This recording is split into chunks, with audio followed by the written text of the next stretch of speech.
Olá, assombrados! Eu sou Ana Paula e vou contar vários relatos para vocês nesta coletânea de relatos de hoje.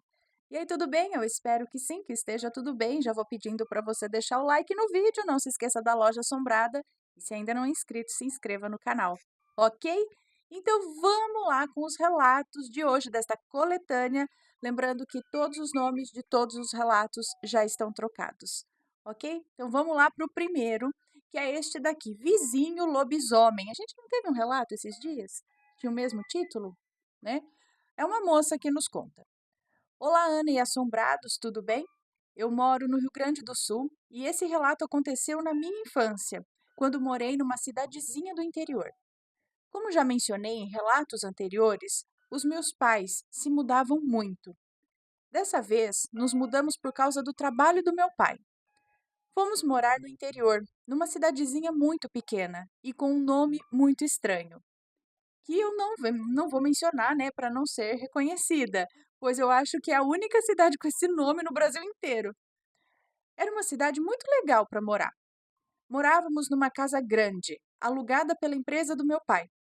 A casa era bonita, grande e com um pátio enorme. Ao lado da nossa casa tinha uma espécie de ferragem barra madeireira e na frente um mercado. Nós morávamos bem no centro daquela cidade. Meu pai sempre saía de madrugada para ir trabalhar. Sua empresa ficava a uns 20 minutos da nossa casa, muito perto. Então ele sempre ia a pé. Numa dessas idas ao trabalho de madrugada, o meu pai viu uma criatura estranha. Um grande cachorro uivando para a lua num campo aberto, onde as crianças às vezes jogavam bola durante o dia. Do outro lado da estrada, por onde ele passava toda a madrugada. O meu pai não deu muita importância e continuou seu caminho. Ele disse que viu esse bicho umas 4 vezes. E o tal do cão aparecia, e o tal do cachorro aí, do cão, parecia nem ligar para a presença dele. Uivava e saía andando ali para dentro da mata fechada. Numa noite, quando estávamos sozinhos em casa, apenas minha tia, que morava com a gente, meu irmão mais novo, meu tio e eu, algo bizarro aconteceu. Eu não lembro ao certo onde os meus pais estavam, mas não estavam em casa naquela noite. Na época, tínhamos dois cães Border Collie. Eu acho que é assim que se fala. É. Aqueles cães que correm atrás de ovelhas, sabe? Sim, um dos cães mais inteligentes que tem. A Meg e o urso. Eram os dois Border Collie. Eles ficavam amarrados na parte de trás da casa, numa área externa coberta. Eles dormiam num sofá velho que o meu pai colocou lá exatamente para servir de cama para os cães. Durante o dia, eles ficavam soltos naquele enorme pátio. Eles eram cães corajosos e obedientes, raramente fugiam do pátio. Mas naquela noite toda a coragem deles foi embora. Eu lembro que já estávamos deitados, meu irmão e o meu tio também, no quarto dele e da minha tia, quando começamos a ouvir os cães latindo e choramingando lá fora. Minha tia pulou da cama e chamou meu tio também. Nisso, o meu irmão e eu já estávamos na cozinha, na porta dos fundos que dava para a área externa onde os cães ficavam. Os cachorros estavam apavorados, arranhavam a porta para entrar e choravam. Tinha algo lá fora que eles estavam com medo. Atrás dessa casa havia um milharal do. Ih, milharal, falou em milharal, o negócio ficou assombrado. Tinha um milharal lá dos vizinhos da ferragem e bem atrás dessa plantação tinha uma mata fechada. O meu tio pegou o facão e falou que ia sair para a rua pegar o que quer que fosse aquilo. Quando a minha tia abriu a porta, os cães entraram apavorados. Quando olhamos lá para fora, lá no milharal, estava ele. Um cão enorme, tipo muito grande mesmo. Parecia um filhote de cavalo, parecia um potro. Minha tia se apavorou e mandou eu e meu irmão nos trancarmos no quarto. Meu irmão foi, mas eu fiquei porque eu queria ver o que era aquilo. Meu tio pegou o facão e saiu correndo em direção ao bicho. Minha tia e eu ficamos na porta só olhando. Quando meu tio chegou perto daquele cão enorme, ele uivou e largou correndo o milharal adentro. Meu tio foi atrás. Mas, gente, meu tio foi atrás. Alguns minutos depois, ele voltou e falou que o bicho evaporou quando chegou no final do milharal. Tipo, sumiu. Mas o meu tio disse que conseguiu ainda dar uma facãozada na perna ou na pata esquerda dele. Nós fomos para dentro de casa e naquela noite os cães dormiram na cozinha, pois não queriam ir para a rua de maneira alguma. No outro dia, contamos o que aconteceu para os meus pais, que riram de nós e falaram que era invenção nossa, mas a gente sabe o que a gente viu. E pasmem, lembra que o meu tio falou que atingiu o lobisomem com o facão na perna esquerda? No dia seguinte, o nosso vizinho, um senhor de uns 70 anos de idade, que não gostava muito da gente, eu acho que porque vivia reclamando quando a gente brigava acho que porque ele vivia reclamando quando a gente brincava no pátio e fazia barulho jogando bola. Ele apareceu na rua com a perna esquerda enfaixada e ele olhava com certo ódio para o meu tio. Será que ele era o lobisomem da cidade, Ana? Nunca descobrimos porque algumas semanas depois nós nos mudamos dessa cidade. Obrigada por ler, Ana. Um beijo para você, muito obrigada. Coincidência esse senhor aparecer justamente no dia seguinte com a perna esquerda enfaixada, machucada. Mas será que ele era o lobisomem? Nunca saberemos.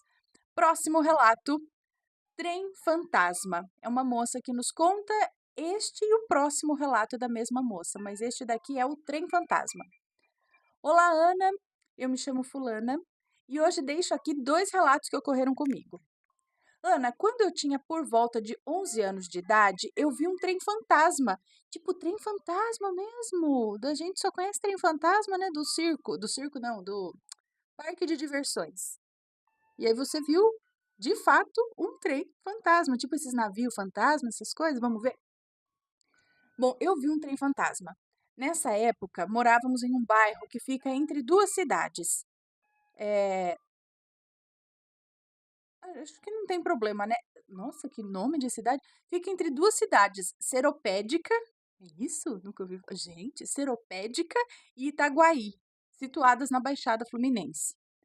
Era final de semana, precisamente um sábado, por volta das 3 horas da tarde.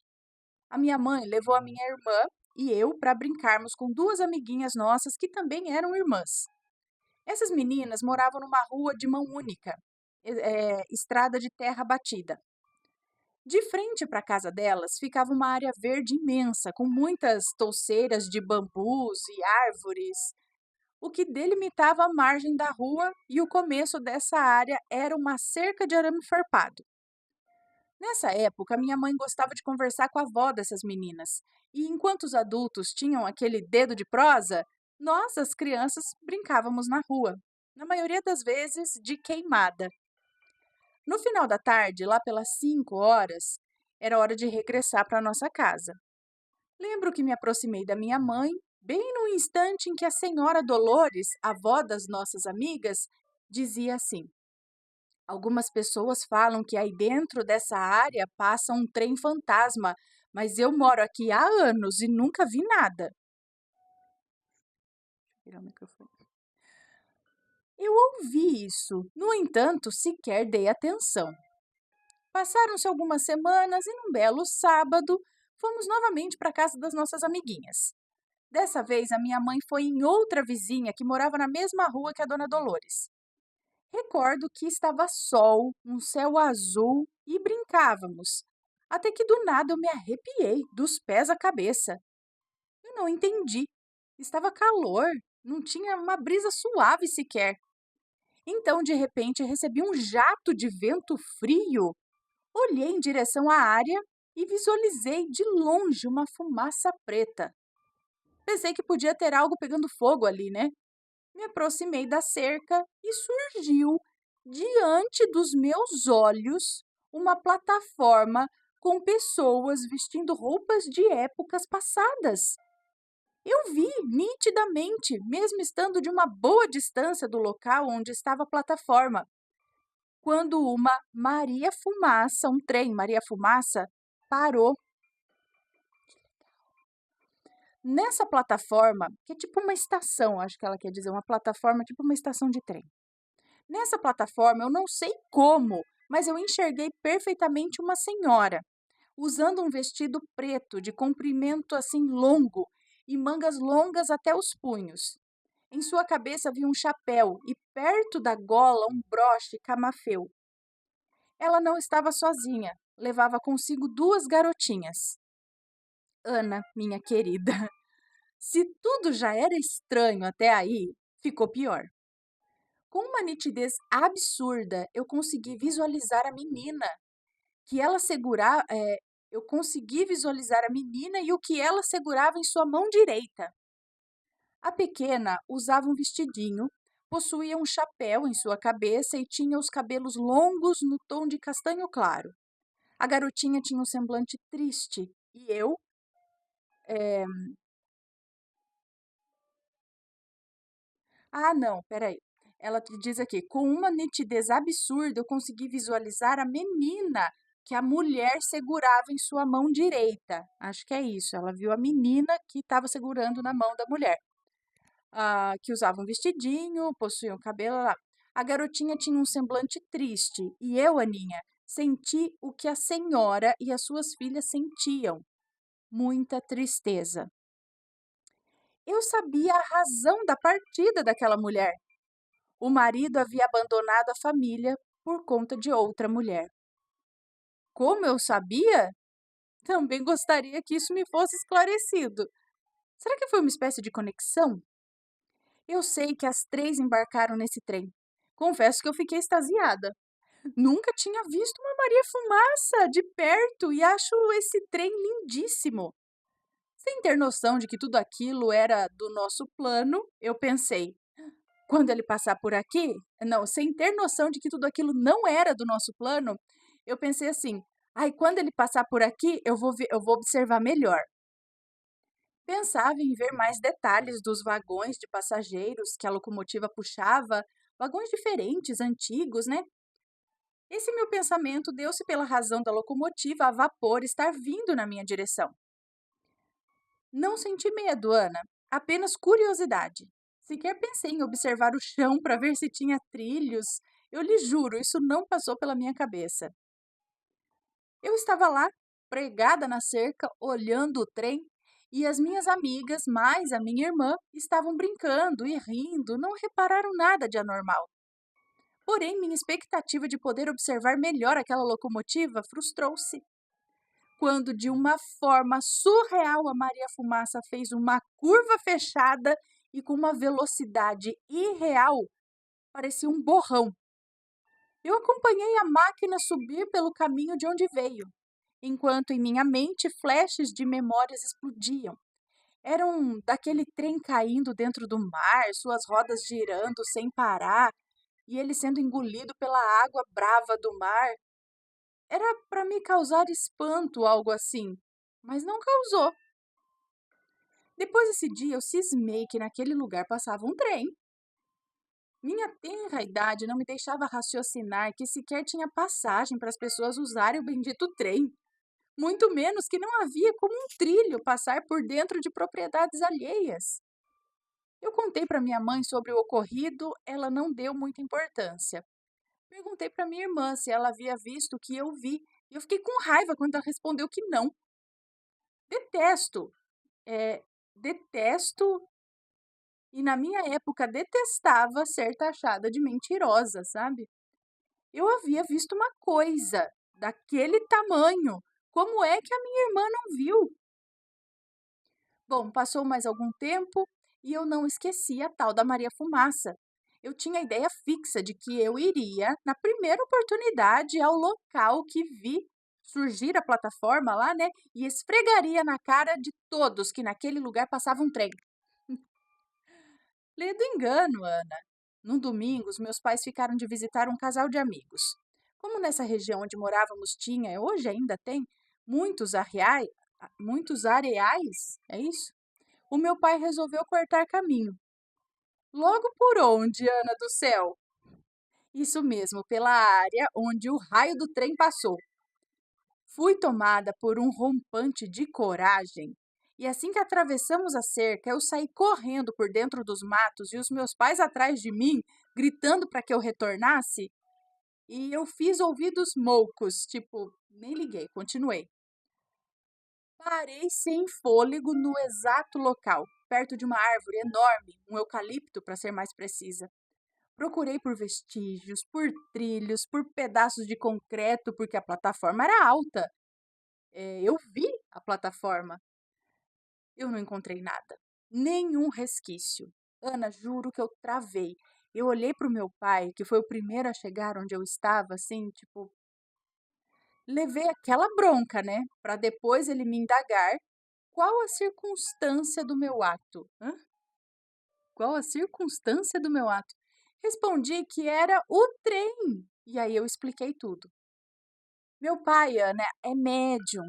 E nesse momento em que eu narrei os fatos, enquanto eu estava mais verde do que as folhas das árvores, ele sorriu e disse calmamente: Você viu, foi um trem fantasma. Só isso. Quase desmaiei. Eu não sabia que existiam meios de transporte fantasmas.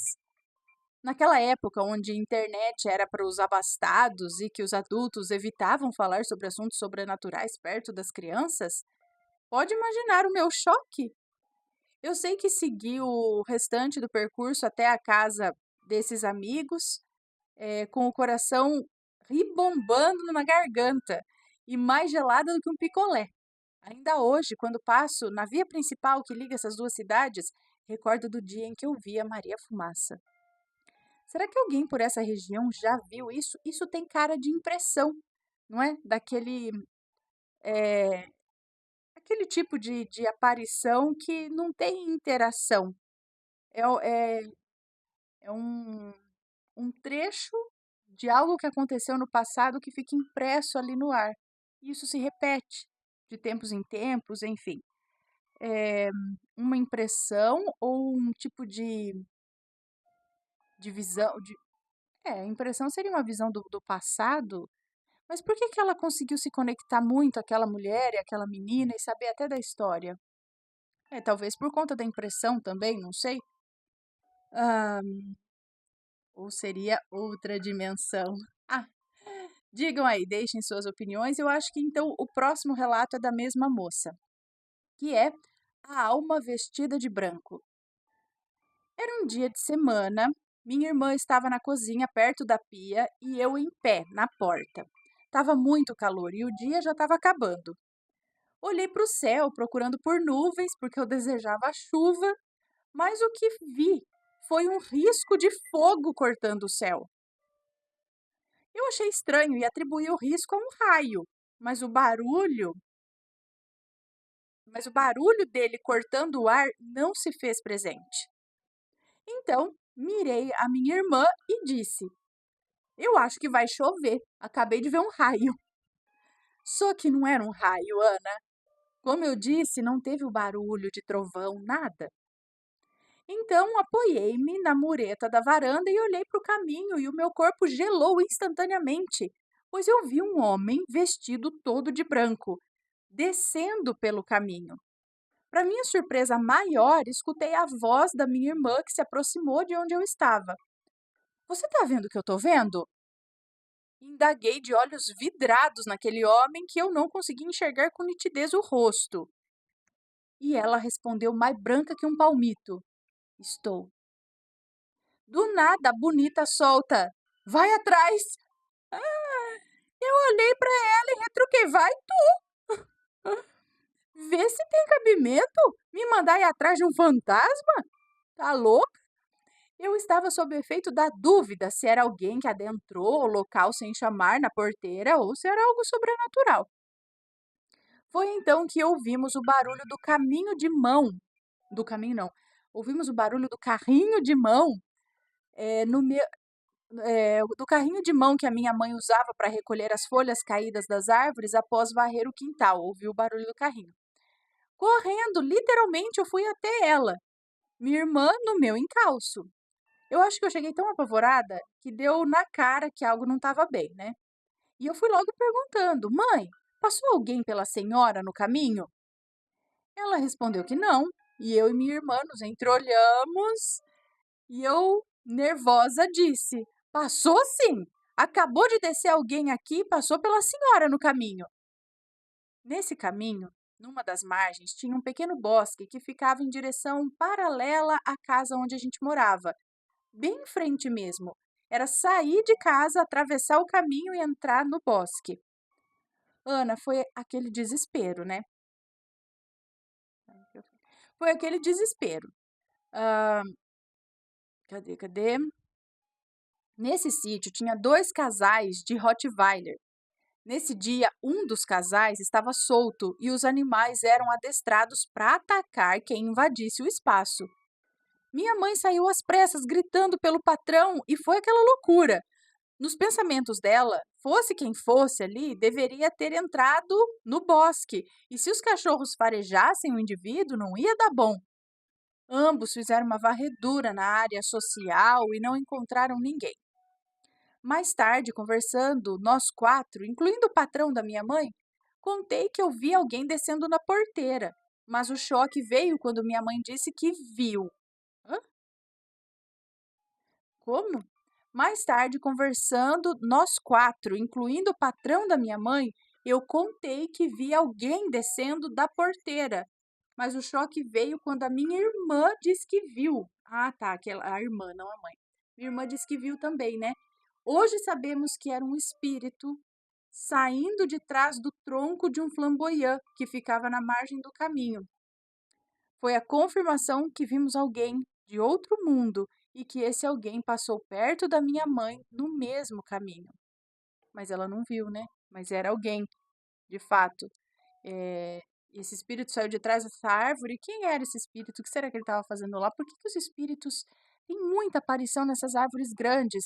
É, as gameleiras, sei lá, né, que eles falam, essas flamboyant, é grande também, né? Como que fala? É, ai, figueirão, pé né, os figueirão, figueira, essas coisas também. Sempre tem uma história de assombração nessas árvores. Então vamos para o próximo relato, que é este: Relatos da Vó Bá. O mar não tem cabelo. É, porque eu lembro de umas entrevistas, negócios lá dos anos 90. É bom, então essa moça nos conta três relatos, esse e mais dois. O primeiro é este: o mar não tem cabelo. É que a Penélope ficou me perguntando, mãe, por que esse mar não tem cabelo? Que expressão é essa? Eu falei, também não sei por que que mar não tem cabelo. É, o que é assim, quer dizer que mar não tem onde você se agarrar, entendeu? Tipo, não tem cabelo para você se agarrar em algum lugar. Se você caiu no mar e se perdeu, você não consegue se agarrar em nada. Agora, por que que tem que ser um cabelo para se agarrar? Não sei, podia ser não tem galhos, mar não tem grama, mas não tem cabelo? Mas tudo bem. Mas seria para isso, não tem cabelo para você se agarrar a alguma coisa e não ser levado, entendeu? Então você não consegue se agarrar em nada se você cair perdido no mar. Bom, então vamos para este relato. Olá, Aninha! Olá, assombrados! Me chamo Fulanica e vou contar relatos da minha mãe, que tem histórias maravilhosas, desde assim engraçadas até assustadoras, que os meus filhos amam ouvir e acredito que vocês também vão gostar. Amo história de vó. Então vamos lá.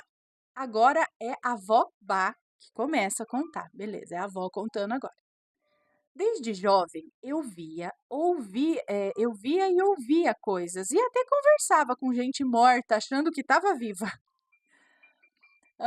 Porque muito nova eu não tinha o entendimento necessário, nem sabia se era vivo ou morto, encarnado ou desencarnado, né? Hoje eu tenho 69 anos e sou mãe de santo, completando 50 anos na minha religião este ano. Só para vocês entenderem, tá, assombrados? Ela diz aqui. Bom, certo dia, acordei cedo e fui trabalhar. Na época, eu trabalhava na Barra da Tijuca, no Rio de Janeiro, onde o mar é bem brabo, com aquelas ondas bem fortes. Saí do trabalho por volta das 8 da noite e fui à praia, porque eu teria que fazer um trabalho espiritual lá. Cheguei e comecei a fazer o trabalho. no qual eu teria que jogar umas coisas no mar 13 vezes. Só que, Ana, no sétimo item que eu joguei na água, o mar começou a se agitar muito. As ondas começaram a subir bem alto e eu comecei a me tremer toda, até que as ondas formaram um homem. As ondas formaram um homem com uns 2 metros de altura, metade peixe, metade homem, com um tridente tão reluzente. E acreditem, ele olhava para mim bem sério, valei-me Deus! Ela diz aqui, menina, que legal. Eu paralisei e ele não se movia, até que eu senti a água gelada no meu pé e aí eu voltei a mim. Percebi que se eu não terminasse, ele poderia me cobrir com aquela onda e me levar. Será? Ainda penso nisso hora ou outra. Será que ele ia me levar para o mar? Enfim. Terminei de jogar as coisas e ele simplesmente se dissolveu nas águas. Pois é, ele veio me buscar, só que eu não sabia, vixe! E eu saí correndo sem dar as costas. Esse dia foi o que mais tive medo na vida. Gente, esse tritão, sei lá, veio te buscar? Ele ficou bravo que você estava jogando as coisas no mar? Eu não entendi. Por que ele veio ali? Era por conta desse trabalho espiritual? Era por conta do que você estava jogando no mar? Bom, é aquilo, né, Aninha? Às vezes fazemos certas coisas e não sabemos as consequências do que pode acontecer ou ver, né? Então, assombrados, não mexam com o que vocês não sabem, nem por curiosidade, ok? Então, é por conta daquilo que você estava fazendo que ele veio te buscar, enfim, não sei. O que você estava fazendo? Ficamos curiosos agora. Enfim, não precisamos saber, mas foi por causa disso, então, por causa das coisas que estava jogando lá. Próximo relato. Ainda relatos da vovó, que é cemitério é praça linda, mas ninguém quer morar lá. Então, era quinta-feira, um dia antes da famosa e sagrada Sexta-feira Santa. E Ana, lá vou eu de novo em mais uma aventura. Só que agora com a minha irmã de santo, que aqui vou chamar de Neuzinha. Nesse relato eu tinha 20 anos e nem era mãe ainda. Faz muitos anos, mas tem coisas que a gente não esquece, né? Saímos de casa por volta das 10 horas da noite. Antigamente, os cemitérios, pelo menos aqui no Rio de Janeiro, permitiam fazer gira de macumba lá dentro. Pagava-se os seguranças e entrava de boa. Esse cemitério é muito conhecido aqui no Rio de Janeiro. Ele é enorme, com muitas encruzilhadas que você até se perde. Eu e Neuzinha caminhávamos conversando sobre a vida, ouvindo o toque de atabaques, dos tambores, né? Nos olhamos, mas continuamos a andar. Ah, porque não tinha mais ninguém? O barulho de tambor vinha da onde? Do cemitério, onde não tinha ninguém tocando, é isso? Nos olhamos, mas continuamos a andar. Quando viramos uma encruzilhada e demos de cara com a macumba. O pessoal nos olhou, as entidades também. Pedimos licença, passamos e, Ana, ouvimos uma gargalhada que arrepiou até o fiofó. A gargalhada de uma daquelas entidades. Pois bem, fizemos o que tínhamos que fazer e quando fazemos qualquer ritual, geralmente não voltamos pelo mesmo caminho e nem olhamos para trás. Então eu e Neuzinha demos a volta até que começamos a ouvir passos de cavalo. Sim, Ana, de cavalo. E quando apertamos o passo, aquilo parecia que começou a trotar. E eu, Neuzinha do céu, não olha para trás. Mas é a mesma coisa que falar para olhar, né? E ela olhou. Nisso ela gritou e eu olhei também. Começamos a correr e aquilo correndo atrás de nós, em desespero total. Eu caí até virarmos uma rua e aí ele passou direto, graças a Deus. Mas peraí, tinha um cavalo mesmo atrás de vocês ali? Vocês viram? Era um cavalo ou era só o barulho? Eis que vimos, não era um cavalo, eis que vimos um minotauro de olhos vermelhos e uma bola de fogo na mão. pavoroso. E Ana, na saída, ainda escutamos um boa noite no nosso ouvido. Neuzinha desmaiou depois dos nossos, ela desmaiou depois dos nossos gritos, mas era apenas o coveiro. Ah, o boa noite foi do coveiro. Senhor! Agora, Ana e assombrado, será que foi aquele pessoal que jogou aquele ser atrás da gente? Pessoal da macumba? Hã? Ah, aí eu já não sei. Ou ele estava por lá mesmo, e aí já que vocês estavam andando por lá, o negócio tá tudo lá, e aproveitou e correu atrás, não sei. Não sei o que pode ser. Sei que, ô louco, que louco, né? Não vou falar que legal, porque acho que não foi legal. Mas olha que interessante. Próximo relato, ainda dela. Relatos da Vovó. 2 de novembro e a querida. Vamos ver. Era 2 de novembro. O dia estava ensolarado, dia de finados, né? O dia estava ensolarado e acreditem, mesmo eu não gostando muito de cemitério, eu só vou quando realmente é necessário. Eu resolvi levar flores. Eu resolvi levar flores para minha finada tia, porque eu estava sonhando muito com ela. E como eu já havia esquecido onde ela estava. Ah, peraí, esse. Ah, não, beleza. E como eu já havia esquecido. E como eu já havia esquecido onde ela estava, eu comecei a andar calmamente. Estava lotado o cemitério, né? Então fui olhando a paisagem até que me deparei com um túmulo de nome Maria. Daí eu parei porque me chamou a atenção uma moça rezando de joelhos. Aí me deu uma coisa.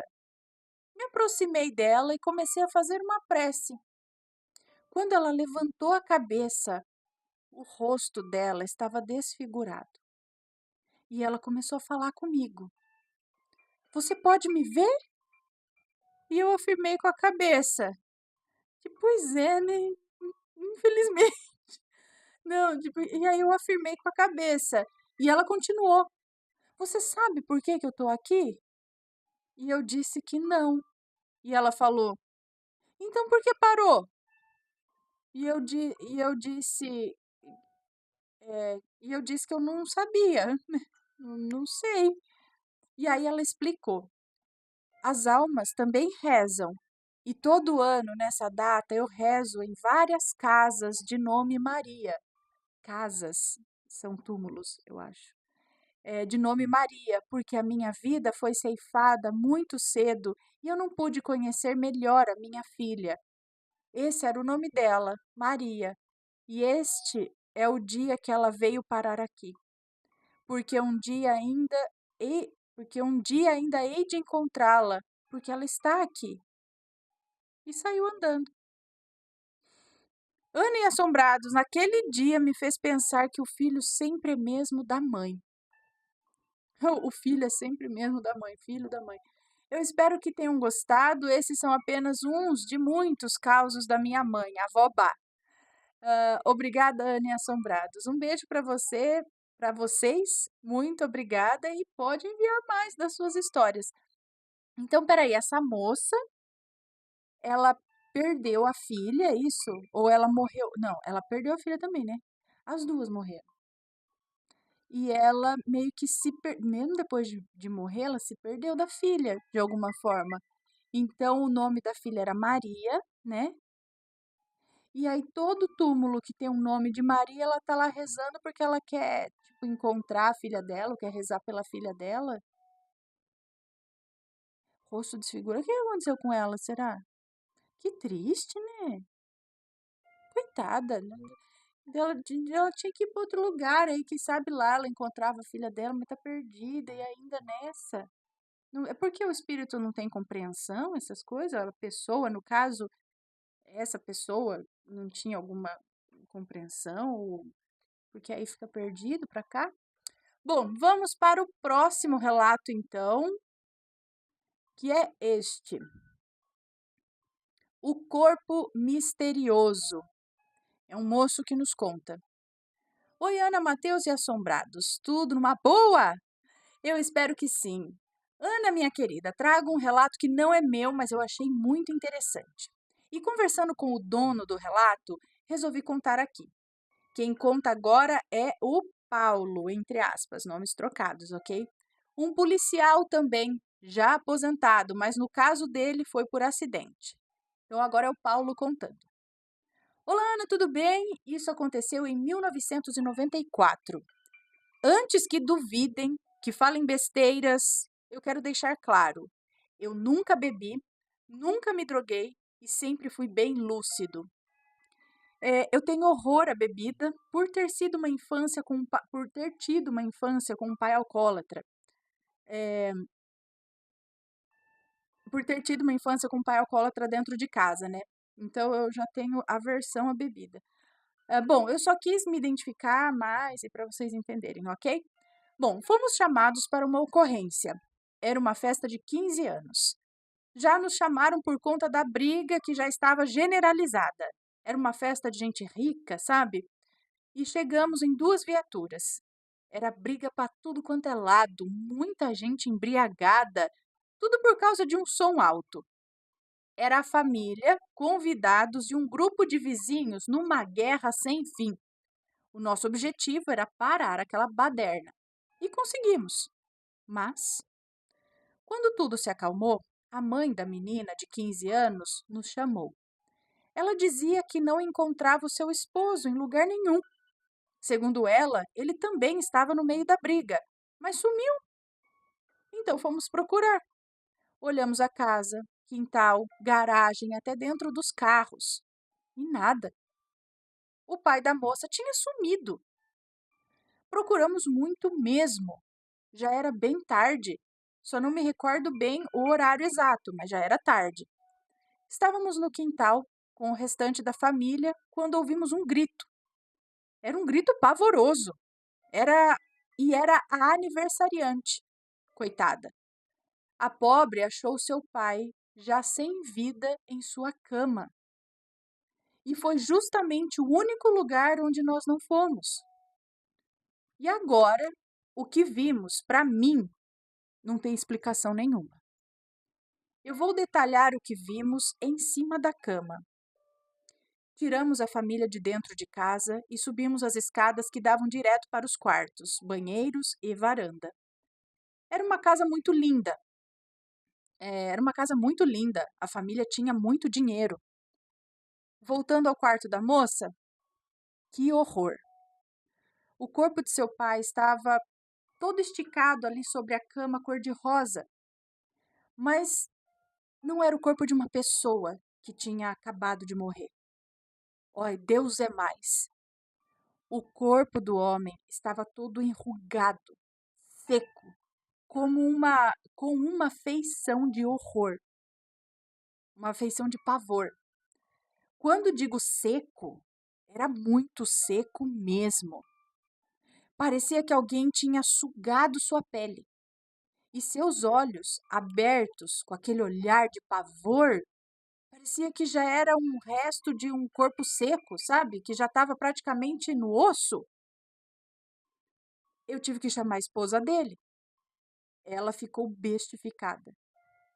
Ela dizia assim: meu marido era tão forte, ele tinha quase uns 100 quilos. Não pode ser. Ela gritava isso, na verdade. Para deixar mais claro, o corpo estava assim, mumificado. Essa é a palavra. Não tinha sinais de tiro, sinais de agressão, algum machucado, nenhuma lesão, não tinha nada. Como explicar aquilo? Eu e meu colega de serviço ficamos assim tontos, horrorizados. Eu nunca tinha visto uma coisa dessas. Eu fiz várias perguntas. A família contou que ele ajudou em tudo ali e sumiu depois da briga. Ninguém entendeu nada. A madrugada chegou e os peritos também. Foi aquela confusão. Eu só sei que já se desmancha... retiraram ele já se desmanchando em pó. O homem tá virando pó. Bom, era 1994. Tudo ainda era muito precário para algumas coisas, e nem a perícia soube explicar a causa da morte, e o corpo já virando pó. ninguém soube explicar, né. Bom, pergunto eu então, como? Que situação, gente, eu vi. Pensando em tudo, o terno dele estava intacto. Não tinha vestígios de nenhuma substância que alguém poderia ter jogado nele, sabe? Olha, de fato não tinha explicação. Um homem forte, bem de saúde, aparecer mumificado? Só podia ser coisa do capeta. A perícia não falou mais nada. Abafaram o caso. Segundo uma senhora vizinha deles da rua, ela nos contou o seguinte: ou seja, veio fofocar. Assim que levaram o corpo do homem, ela disse: viu? Quem manda ter parte com o cão? Ele quis tanta riqueza que vendeu a alma pro demônio. E a senhora saiu andando. Olha, eu não sei. Será? Depois disso, a família vendeu a casa e nunca mais ouviram falar da tal da família Beltrana. Porque mesmo dá nome fictício aqui, às vezes, né? Eu não entendi essa história até hoje, ninguém falou mais nada. Mas eu e meu colega ficamos perturbados por muito tempo. Será mesmo que o cão veio buscá-lo? Que ele vendeu mesmo a alma dele? Não sabemos. Me recordo que na época a ordem era não mais tocar no assunto. E assim foi feito. Para nossos amigos, em segredo, sempre tinha um que dizia: "Oh, e o homem mumificado?" Para muitos, isso realmente é coisa do capeta. Sei lá, pacto? Alma vendida? Eu não sei, mas nunca me esqueci dessa história. Obrigado por ler. Agora é o fulano aqui mesmo que enviou o relato. Sou eu aqui, Ana. Olha, é um relato muito interessante e pavoroso. Quem souber ou se tiver alguma opinião, pode deixar nos comentários, ok? Com educação, por favor, porque nem eu tenho resposta para isso. Um beijo, obrigada, Ana, por contar. Um beijo para você, muito obrigada, e para o seu amigo. Gente, porque a gente tem várias histórias aqui, assim, né? De pessoa, às vezes faz o pacto, depois o capiroto vem buscar até o corpo. Mas nesse caso, do Neida, um, o homem aparece desse jeito no quarto? Foi bem no dia do aniversário? Será que foi algo que ele deixou de fazer e aí foi cobrado? Será que era realmente pacto? É como se tivesse uma coisa suga. E se foi alienígena? E se ele foi tipo abduzido, secaram ele lá por alguma coisa e devolveram? O que vocês acham desta teoria alienígena da coisa? Gente do céu, quantas histórias assim deve ter? E realmente é um daqueles casos que eles abafam. Vai colocar na mídia, vai não sei o quê, vai virar um bafafá, vai ter gente investigando gente que não tem nada a ver com. Olha, não tem explicação, sabe? Aí a turma fala, ó. Mas eu fico pensando quantos desses casos não tem que eles abafam? Arquivo X. Lembra do Arquivo X? O Arquivo X eram casos assim, casos que não tinham explicação, casos muito doidos que eles deixavam separadinhos, eram os arquivos X. Ó, o caso de tal coisa, e aí tinha Fox Mulder e Dana Scully que iam atrás desses casos. Muito legal. Acho que é a melhor série que já teve nesse sentido. Bom, então vamos agora para o próximo e último relato desta coletânea de relatos de hoje, que é este daqui. O que aconteceu aquela noite? É uma moça que nos conta. Olá, Ana e Assombrados, o meu nome é Fulanica. Eu assisto seu canal há muito tempo e o tempo todo. Queria dizer que sou de Cabo Verde, mas vivo na Europa há alguns anos. Bem, na minha família já ocorreram vários dramas sobrenaturais. E estou totalmente acostumada com esse tipo de coisa. Sempre que esses casos acontecem, nós vamos aos mestres para nos proteger dessas coisas ruins que assombram a nossa família. O relato de hoje é sobre uma época em que várias coisas estranhas estavam acontecendo na nossa família e na minha casa. Um dia, minha mãe encontrou duas gotas de sangue bem frescas. Parecia que tinham acabado de pingar no chão, no quarto dela. Mas de onde veio o sangue? Ninguém sabe. Ela colocou sal e lavou o chão. Depois foi até um mestre, para saber o que era. Um mestre seria tipo um médium, um benzedor, alguma coisa assim? Um padre, um pastor?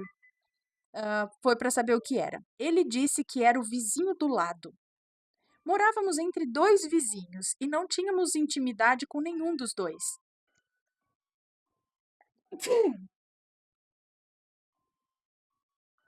Vou espirrar de novo? Acho que não. A gente não tinha intimidade com nenhum dos dois, pois algo aconteceu no passado, em 2022, quando minha mãe ainda estava grávida de mim. Os dois tramaram algo para que o meu pai fosse para a cadeia e ele ficou 3 anos preso, tipo, injustamente. Um deles nunca nos fez mal, assim, tipo feitiçaria, sabe? Até onde sabemos. Mas o outro era uma pessoa ruim e a família dele inteira estava sempre com maus olhares e viviam brigando entre si. Agora começa o meu relato. Eu dormia com as minhas duas irmãs no mesmo quarto e na mesma cama, mas naquele dia só estava eu e a mais velha. No quarto da minha mãe estavam ela, meu irmãozinho que ainda era bebê, e minha irmãzinha no colchão no chão por causa do calor. Meu pai estava na cama.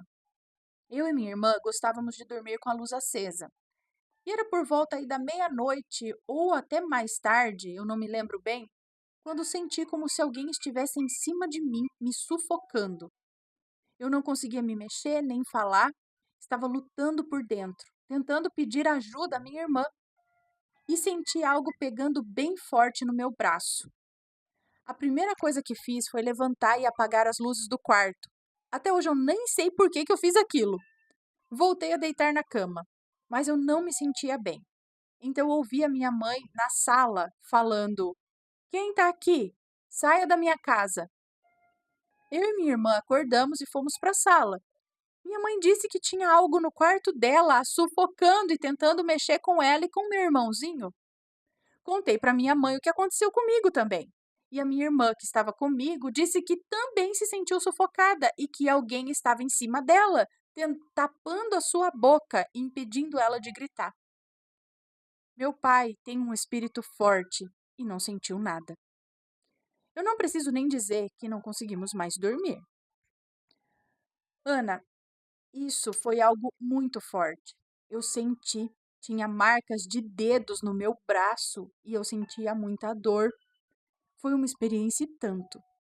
Minha mãe foi novamente ao mestre e ele disse que foi aquele nosso vizinho que enviou espíritos para nossa casa. O mestre orientou minha mãe a colocar um certo objeto na casca de ovo e enterrar a 7 palmos na hortinha da nossa casa. Ele disse que os espíritos voltariam para a casa do vizinho. Desde aquele dia, as coisas pararam, por um tempo. Eu vou trazer mais relatos, tenho muitos, mas só vou enviar quando este for lido. Muito obrigada por contar o meu relato. Um beijo para você, muito obrigada. Então tinha vizinhos maleditos ali. E ele que mandou isso. Por quê, gente? Gente encrenqueira, meu Deus do céu, tem gente encrenqueira no físico e ainda encrenca e pro lado espiritual, quer mandar, mas.